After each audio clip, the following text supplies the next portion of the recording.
Hey, this is Liv Carter from Nashville, Tennessee, and you are listening to Two Broads Talkin' Politics.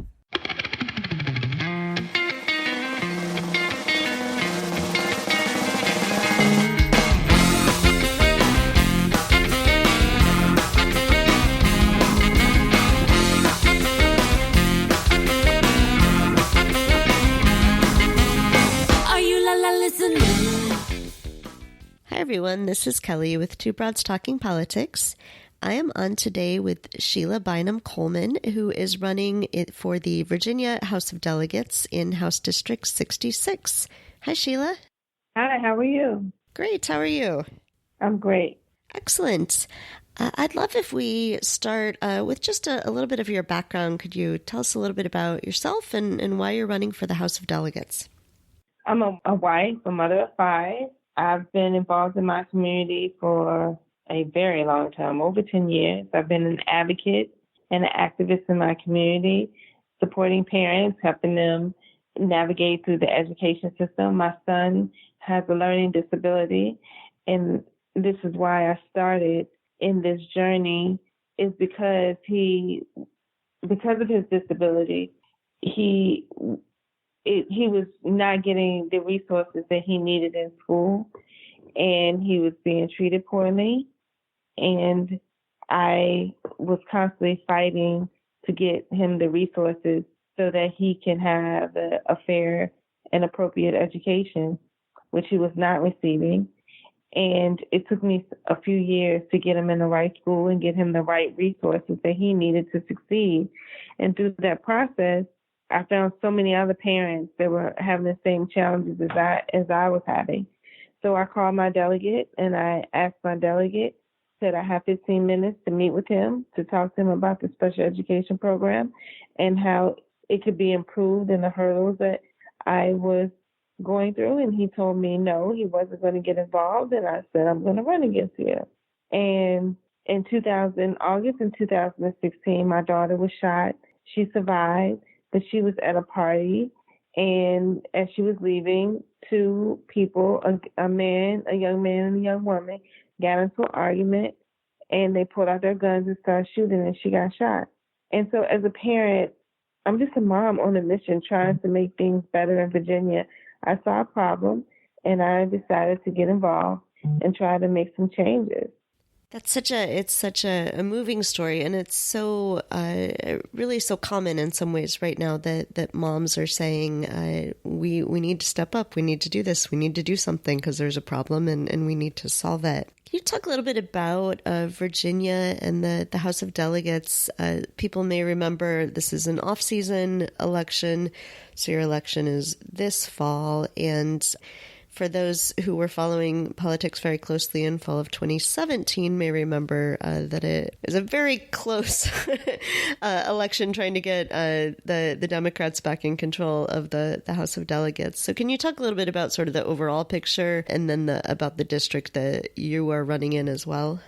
In Virginia, we had very gerrymandered districts where Black people were packed into areas. And the federal court determined that they were racially gerrymandered. The Supreme Court upheld that decision, and we got new maps. And so the special master redrew the lines on the maps and it changed some of the districts. And so I'm in a new district. And I think when we're talking about Virginia as a whole, we see a lot of changes in Virginia. We're seeing people that are stepping up and they're getting involved.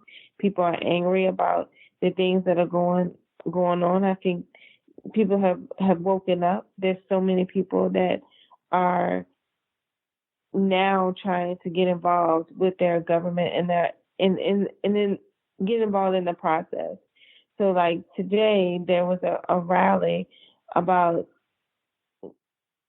gun violence, and our General Assembly had a special session, and people were there and they demanded a vote. They wanted to see how their leaders, their lawmakers, voted on gun legislation. And the Speaker of the House, who currently is in the seat and I'm running against him, he they just ended the session after 90 minutes and didn't vote. There was no discussion or anything about the proposed legislation.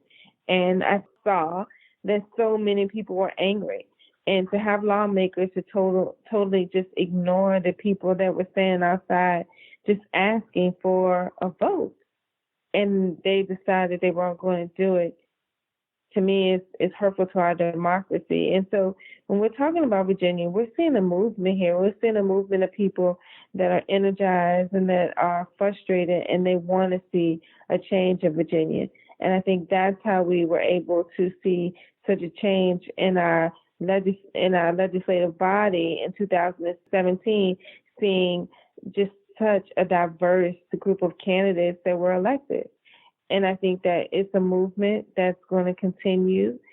And there are people that are fired up and that they have woken up and they want to see something done. You mentioned a couple of the issues that you're running on. Could you talk about, what some of the other issues are that you're hearing from people as you talk to people in the district, and some of the things that are sort of driving your campaign? Gun violence is something that is so common. No matter where we go, I'm hearing people that are expressing their concerns about their safety. I mean, there's so many people that have either been shot or someone in their family has been shot. And we have education is also something that we're hearing. I hear a lot about teacher pay. And because we are not able to retain our teachers and our teachers are leaving the school system, people are concerned about teacher pay and classroom size, making sure that everyone has access to affordable health care and protecting our seniors. I think that we have an aging population and we need to make sure that our seniors are protected. So criminal justice reform, another thing, we're seeing a lot, especially in my district, where people of color are incarcerated for a much longer time than their white counterparts. And the Equal Rights Amendment, making sure that women are equal. And and also, I could go on, but the LGBT community, making sure that that equal means equal, and that the people are not discriminated in housing and employment. So I'm hearing a lot about these issues, and Speaker Cox just does not allow votes on anything that he opposes. So if he doesn't want a bill to pass or he doesn't agree with something, he just says, well, we're not going to bring it to the floor. I wanted to ask about the environment. You talk about the environment some on your priority section of your website. I know that this is something that is increasingly of concern to people, and since the federal government is doing so little about environmental protections, we really need to have as many state governments as possible working on that. Could you talk about some of the things that you'd like to see done in the state government, to help protect the environment, to make sure that climate change doesn't continue to become an even worse problem? First of all, clean water. Chesapeake County has lead in their water. So as the EPA reduces the regulations on water, they're allowing more and more chemicals to be in our water. And that is absolutely absurd that our federal government doesn't want to protect our water. Offshore drilling is something that is hurtful to us. And Speaker Cox will not oppose it, and he will not do anything to stop offshore drilling. If we don't protect our environment, we're going to destroy this earth, and it's not going to be safe for our children, our grandchildren. To have clean air and clean water should be a fundamental right, and we as human beings have the ability to protect our environment and making sure that we're protecting this earth. However, we have a group of people that will not respect Mother Earth and has decided that they're going to put profit over safety, over clean water and clean health and clean air, and over our environment. And that's something that's deeply concerning to me. And I want to make sure that we're protecting our water source and our air and our food. I mean, these are simple things that should not be a partisan issue. These are things that there should not be a disagreement about. To say that we're going to stop having lead in our water, why is that a discussion? Why would our federal government even allow it? Even though the federal government is reducing the regulations for the EPA, as a state, we still are responsible for our water. The federal government can say, okay, we're going to reduce these regulations, but the state can say, hey, we're going to impose our own regulations. And in Chesapeake County, there's 17 schools that tested positive for lead in the water, and our kids are drinking it. And I think that it's important for us to join the Interstate Compact, the RGGI, the RGGI for climate change. It's important that Virginia joins that. I wanted to talk some about campaigning in these kinds of state legislative districts, and especially with ungerrymandering districts, people may not know exactly what district they live in. So what's your strategy for getting to the people in the district, for making sure they know what district they're voting in, and making sure they're getting to know you so that they show up for the polls and vote for you? I'm out knocking on doors, and I am deeply embedded in my community. And you would be surprised at how many people that I've spoken to that have gotten new voter registration cards and are excited about the election in November. And so there are so many people in this district that know me because they see me at the grocery store, they see me at the corner store, they see me in their community or at church. Like, this new district is like a circle around my community. So there are a lot of people that are very familiar with me, and there's some people who don't know me. But what I'm doing is I'm going door to door to talk to the people in the community to make sure that people know who I am and they know that there's an election in November. Yeah, and I think that's an important point for people around the country who are looking for elections to help out with. A lot of people are thinking ahead all the way to 2020, to November of 2020. But these are seats that can be flipped right now in 2019. What are some ways that people around the country can help out with your election? Well, there's so many people that I've met that says no one has ever knocked on my door.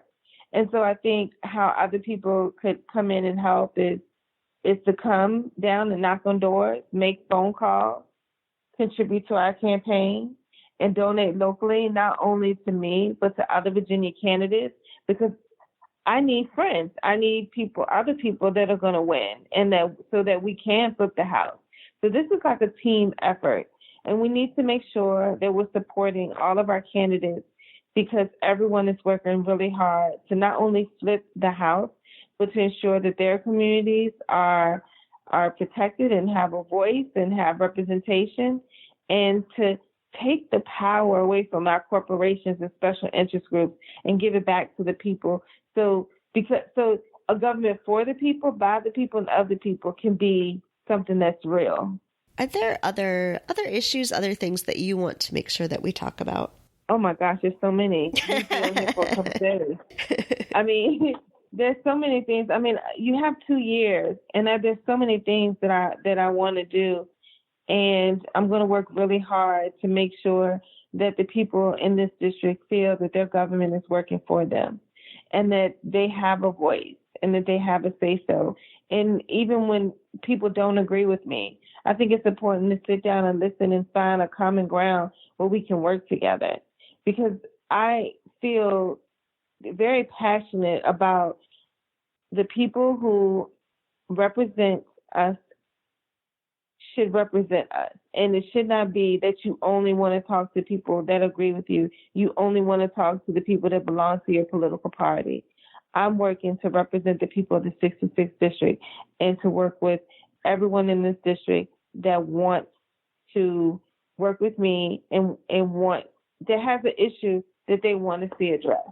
You mentioned that a lot of people, when you're knocking on doors, say that no one's ever knocked on their door, never talked to them. And Speaker Cox has been in office for nearly 30 years and has been unchallenged for a lot of that time. Hasn't even had anyone running against him in a primary, much less a general. What do you think that this level of engagement, this level of pushing back, challenging someone, making sure that they're being held accountable, what does that do for democracy? What does that do for the voters?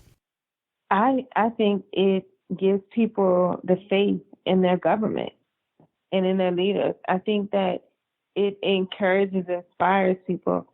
I can't tell you how many times people have told me that they're inspired just because I am running and that I'm not afraid.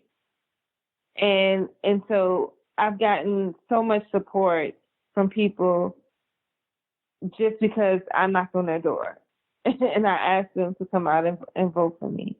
So I think that this process is something that's going to inspire and motivate and encourage people and give them the faith that has been destroyed in their government. I saw some pictures on Twitter of you surrounded by Moms Demand Action activists, which is fantastic, and I think is a real testament to how many moms, how many women are really fed up and want things to change. Has the Moms Demand Action support in Virginia been really strong this legislative cycle? Yes. There were so many women there today. There were so many moms there. I think they had like 3 buses. They are definitely ready and on fire. And for Speaker Cox to not even have a vote or do anything today made these women want to work harder, because I was there on the front lines with them. I talked to them before, during, and after. And I also got endorsed by the Giffords today, and Brady has been so supportive to me. So there are organizations that are out there, and of course, Mom Demand. They were so great today. They inspired me, and it was just I can't even describe the feeling that I had just being in their presence. It just was an amazing sense of energy, and it just felt so good. And I look forward to working with them. All right, excellent. Can you tell everybody your website so they can go there and check out and hopefully donate some money and volunteer for your campaign? Yeah, so I'm at www.sheilafordelegate.com, and there is a donate button there, and you can make a contribution. You can sign up to volunteer. Even if you're not in Virginia, you can make phone calls from your home. We can write postcards and letters to people. So trust me, we can find something for anyone to do. As long as you are encouraged and you want to get involved, we can find something for you to do. Excellent. So everybody who's just chomping at the bit, waiting for 2020, now is the time. Help out with 2019 races. So excellent. Yeah, and just know that so goes Virginia, so goes the nation. So when Virginia flips the House and we turn it out, then we will inspire another group of people. 2020 will be there. Focus on 2019. We've got to get to 2019 to help with the 2020. All right. Excellent. I love it. Well, Sheila, thank you so much for joining me today. We are really excited about Virginia races. It's not going to take much to flip the House and the Senate in Virginia. This can easily be done if everyone works really hard. So I hope that people will check out your campaign and will help out. Thank you. And thanks for taking the time to talk to me. I really appreciate it. I look forward to speaking to you again later on during the campaign trail. All right. Excellent. Thank you. Thanks for listening to Two Broads Talking Politics. Our theme song is called Are You Listening? Off of the album Elephant Shaped Trees by the band Immunuri, and we're using it with permission of the band. Our logo and other original artwork is by Matthew Weflin and was created for use by this podcast.